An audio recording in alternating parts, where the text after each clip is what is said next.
ఇది ఎవ్వరు ఎవ్వరికి ఇవ్వని వీడుకోలు, ఇవి ఎక్కడా ఎన్నడూ జరగని అంపకాలు.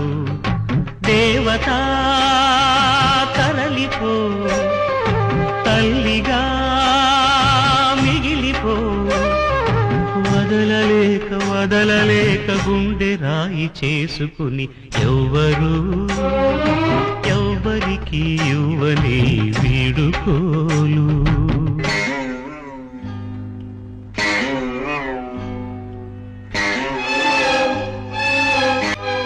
పసిబిడ్డగా పుట్టి కూతురై పెరిగి కోడలై భర్తకు భార్యయై బిడ్డకు తల్లియై ఇల్లాలిగా తల్లిగా తల్లికి